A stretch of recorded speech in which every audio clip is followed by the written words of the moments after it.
بزرگ دوست، میرے رہنما اور بھیونڈی کے سپوت ڈاکٹر خلیل تماندار صاحب کے اعمہ پر، ان کے حکم پر دیے گئے موضوع پر میرے خیالات کا یہ آڈیو پیش خدمت ہے۔ اللہ کے نام سے شروع جو نہایت مہربان اور بے حد رحم والا ہے۔ وقت فرصت ہے، کہاں کام ابھی باقی ہے۔ فرصت کے لمحات بھی خدا کی آزمائشوں میں سے ہیں۔ اگر قتل کر لی تو نعمت ہیں، اگر ضائع کر دی تو دنیاوی اور اخروی خسارہ ہے۔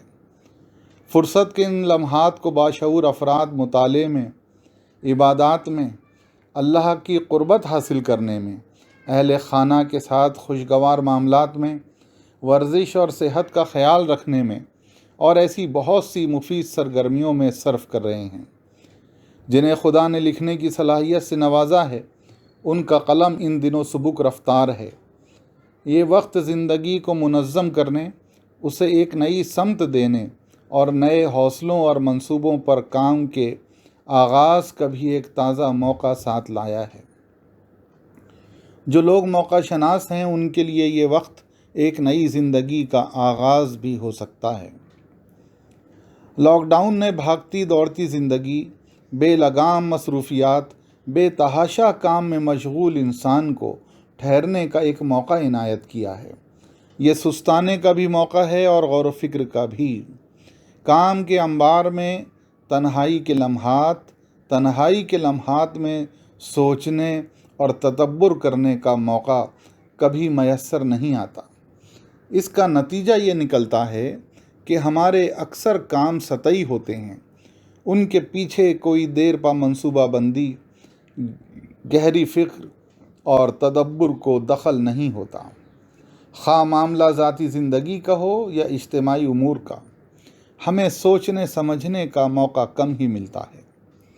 فرصت کے یہ لمحات دراصل یکسوئی کے ساتھ ذاتی اور اجتماعی زندگی کے نہایت اہم امور پر غور و فکر کرنے کا ایک موقع ساتھ لایا ہے۔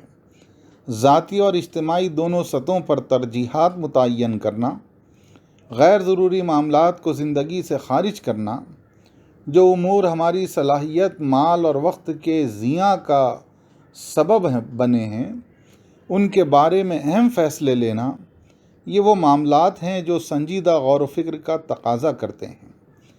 مصروف زندگی میں شاید ان کا تجزیہ کرنے اور ان کی سمت متعین کرنے کا ہمیں موقع نہیں ملتا۔ نتیجہ یہ ہوتا ہے کہ غیر شعوری طور پر زندگی اس ڈگر پر نکل پڑتی ہے کہ جب ہم بہت دور نکل آتے ہیں تو احساس ہوتا ہے کہ زندگی ضائع کر دی۔ زندگی ایک موقع ہے جو صرف ایک بار ملتا ہے۔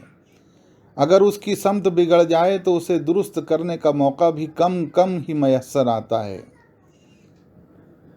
اور اگر اس کی سمت درست کرنے کے لیے گہری سوچ اور تدبر بھی تو لازم ہے۔ چنانچہ لاک ڈاؤن ہمیں یکسوئی کے ساتھ تنہائی میں غور و فکر کر کے اپنے روز و شب کی سمت متعین کرنے اور اس کے لیے دور رس راہ عمل طے کرنے کی دعوت دیتا ہے، اور ہم اس دعوت پر لبیک کہتے ہیں۔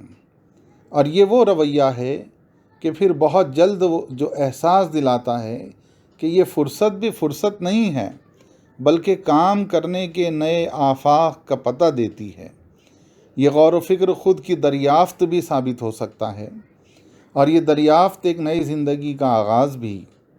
زندگی جو عزائم سے پر ہو، جو اعلیٰ نصب العین اور بلند حوصلوں سے بھرپور ہو۔